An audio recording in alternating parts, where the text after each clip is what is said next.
کراچی سمیت سندھ میں 9 دن کے لاک ڈاؤن کا اعلان، کل سے 8 اگست تک سخت پابندیاں رہیں گی، مارکیٹیں بند، امتحانات مؤخر، سرکاری دفاتر بھی نہیں کھلیں گے۔ وزیر اعلیٰ سندھ کی کورونا ٹاسک فورس اجلاس کے بعد میڈیا بریفنگ، بتایا فارمیسیز، کریانہ، بیکری، سبزی کی دکانیں 6 بجے تک کھلیں گی، ایکسپورٹ فوڈ انڈسٹری کھلی رہے گی، ریسٹورنٹس کو صرف ہوم ڈیلیوری کی اجازت ہوگی۔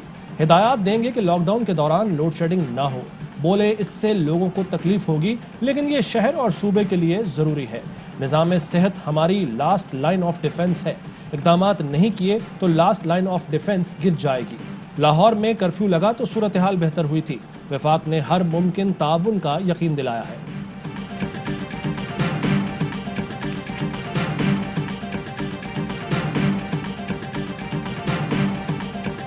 ویکسینیشن کارڈ ساتھ رکھیں، پولیس کی چاندی نہ کرائیں۔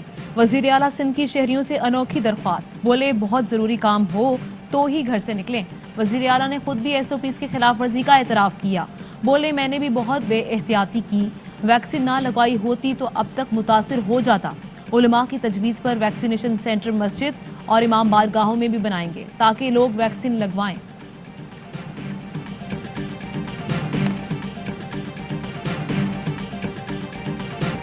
کسی صوبے کو انفرادی فیصلے کی اجازت نہیں، وزیر اطلاعات فواد چودھری کہتے ہیں ہم نے معیشت کو متاثر کیے بغیر کورونا کا مقابلہ کیا ہے، ہمارا موقف ہے NCOC کی پالیسی کو جاری رکھا جائے۔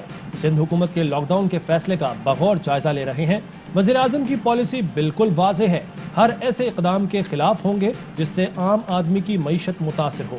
NCOC سندھ حکومت ایسا لاہے عمل بنائے کہ عام آدمی کا روزگار کاروبار متاثر نہ ہو۔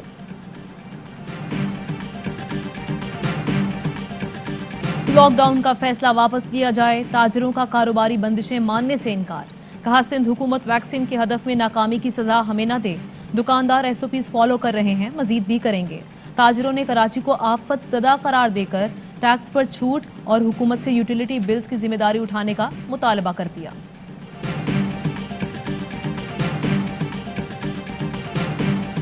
کورونا وائرس سے متاثرہ شخص شہر میں چلتا پھرتا بم ہے، سندھ ہائی کورٹ نے جبری ویکسینیشن کے خلاف درخواست مسترد کر دی۔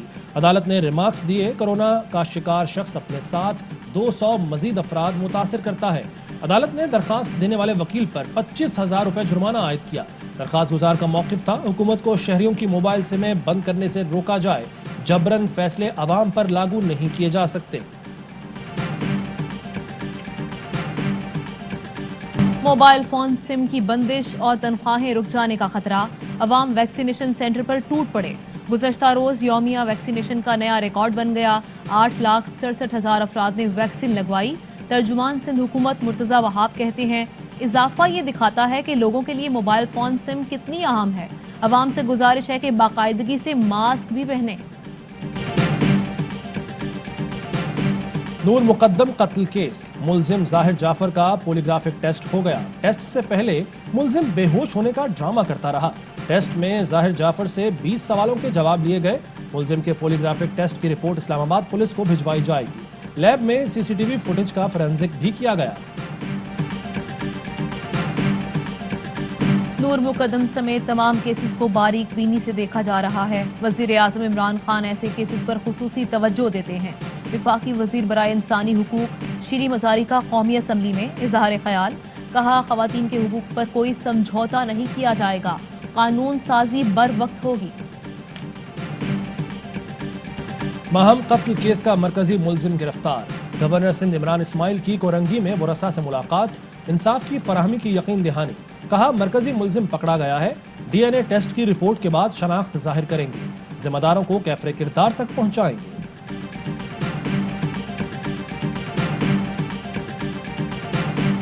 راولپنڈی میں شہری کا اغوا اور قتل، پولیس کی غفلت ثابت، SHO صدر واہ، سب انسپیکٹر اور دیگر 3 اہلکار معطل، SDPO ٹیکسلا سے بھی جواب طلبی۔ CPO کے مطابق SHO فوری ایکشن لینے میں ناکام رہا، کسی بھی جرائم پیشہ عناصر سے پولیس کے روابط ناقابل برداشت ہیں۔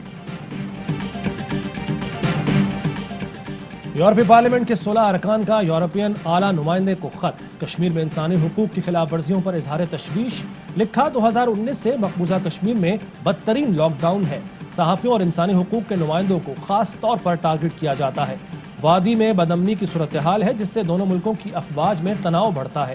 یہ دو نیوکلیئر ملکوں میں خطرے کی علامت ہے جو کسی بھی وقت شدت اختیار کر سکتی ہے۔ یورپی یونین کو مقبوضہ کشمیر میں انسانی حقوق کی پامالیوں کے خلاف آواز اٹھانا ہوگی۔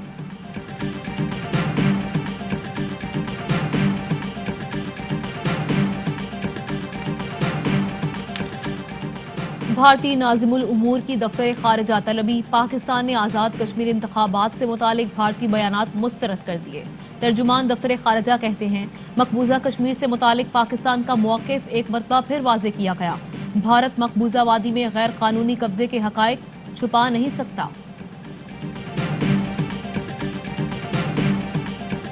وزیراعظم عمران خان سے سعودی سفیر کی ملاقات۔ وزیراعظم نے مڈل ایسٹ گرین انیشیٹو سمٹ میں شرکت کی دعوت قبول کر لی۔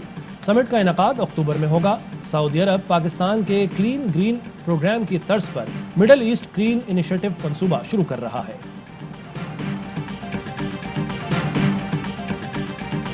کورونا سے بچاؤ کی ویکسین لگوائیں، اپنی اور اپنے پیاروں کی زندگی محفوظ بنائیں۔ اسپتالوں میں زیر علاج کورونا کے 90% مریض وہ ہیں جنہوں نے اب تک ویکسین نہیں لگوائی۔ طبی ماہرین کہتے ہیں کورونا سے بچنا ہے تو واحد حل ویکسینیشن ہے۔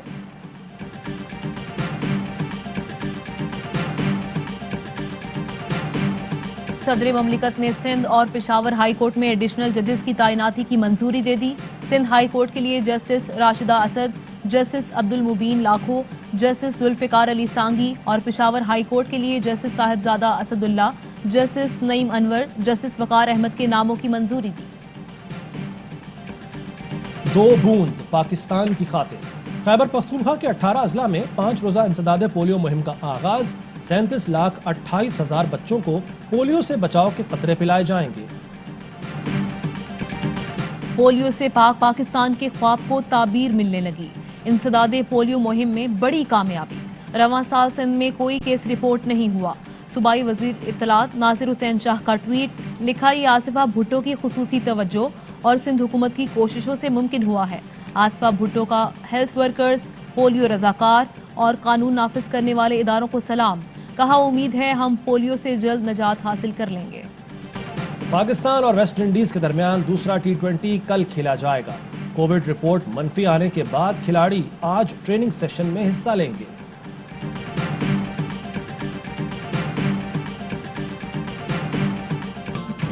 اور متحدہ عرب امارات میں 10 گرام سونے کی قیمت 2159 درہم ہو گئی۔ 1 گرام سونا 216 درہم اور 1 ملی گرام سونا 21 فلس کا ہو گیا۔ اہم ترین خبریں اب ایک کلک کی دوری پر۔ آپ کے پسندیدہ ٹاک شوز ہوں یا اہم ملکی یا غیر ملکی شخصیات کی نیوز کانفرنسز، ہر لمحہ باخبر رہنے کے لیے سبسکرائب کریں ہمارا YouTube چینل۔ موسم کی صورتحال ہو یا کھیل کے میدان سے خبریں، اپنے موبائل فون سے ملکی اور بین الاقوامی اہم خبروں تک رسائی کے لیے ڈاؤن لوڈ کیجیے موبائل ایپ۔ باوثوق ذرائع سے مصدقہ خبروں، تجزیوں اور تبصروں سے مستفید ہونے کے لیے وزٹ کیجیے پاکستان کی سب سے بڑی نیوز ویب سائٹ www.arYnews.tv۔ ان سب کے علاوہ پاکستان کا سب سے بڑا فیس بک پیج ہو، سب سے بڑا نیوز انسٹاگرام اکاؤنٹ یا پھر ٹویٹر، ARY نیوز پہنچا رہا ہے خبریں سب سے پہلے آپ تک، تاکہ آپ رہیں ہر لمحہ باخبر۔